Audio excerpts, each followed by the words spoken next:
Shalom.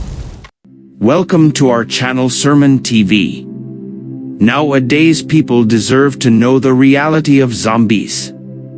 Here we are to show what Bible is saying about zombies. Were there zombies in the Bible? Was Jesus a zombie? In this age of anything goes, many are considering the possibility. According to some, his resurrection and most powerful call to discipleship certainly align themselves with zombie characteristics. Zombism is really about a virus or disease that infiltrates someone's body which kills him, her. The person is then reanimated as a zombie.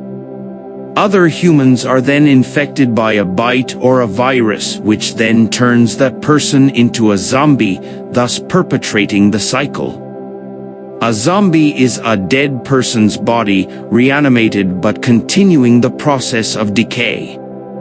A zombie is considered undead rather than fully alive.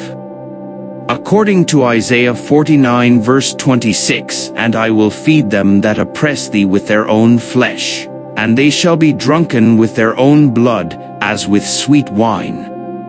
Think of Frankenstein and Dracula. Usually, zombies are portrayed as creatures which are out to eat human flesh and or drink human blood. So are zombies real? I think we could say that according to the Bible the living dead are real. However, we must remember that God's greatest enemy likes to steal, kill, and destroy everything. The difference of the living dead in the Bible and the living dead in today's horror movies is this. Both come up out of the grave. One has come fully back to life with a beautiful, strong, resurrected body. The other has rotting flesh and likes to kill and eat people. One glorifies God. The other glorifies death. Why does Satan want so bad to destroy the term living dead? Because it scares him. It reminds him of his ultimate defeat. The only true living dead are Christians. Paul said that as Christians we have been crucified with Christ, so now we no longer live, but Jesus lives in us.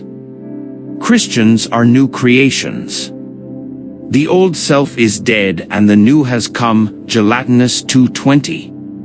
We consider ourselves dead to sin and alive in God, Romans 6 verse 11. We die to sinful nature and live to righteousness, 1 Peter 2:24. According to Zechariah 14 verses 12 to 15, "And this shall be the plague wherewith the Lord will smite all the people that have fought against Jerusalem. Their flesh shall consume away while they stand upon their feet, and their eyes shall consume away in their holes, and their tongue shall consume away in their mouth. And it shall come to pass in that day, that a great tumult from the Lord shall be among them, and they shall lay hold every one on the hand of his neighbor, and his hand shall rise up against the hand of his neighbor. And Judah also shall fight at Jerusalem, and the wealth of all the heathen round about shall be gathered together, gold, and silver, and apparel, in great abundance.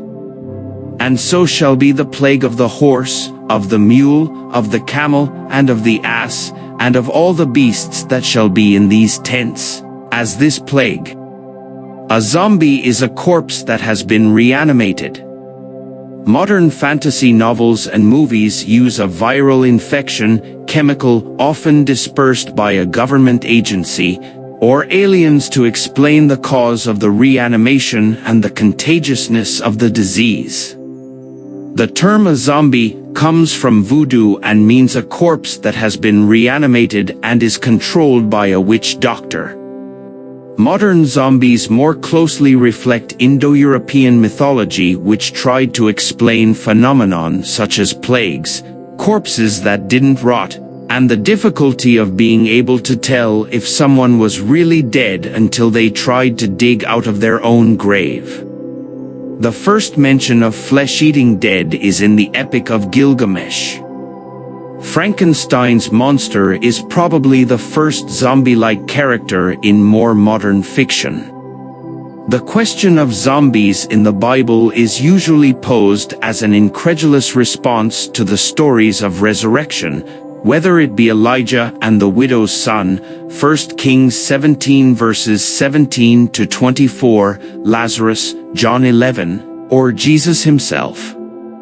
There is also the strange account in Matthew 27 verses 52 to 53 that says at Jesus' death, some of God's followers were brought back to life and walked around Jerusalem.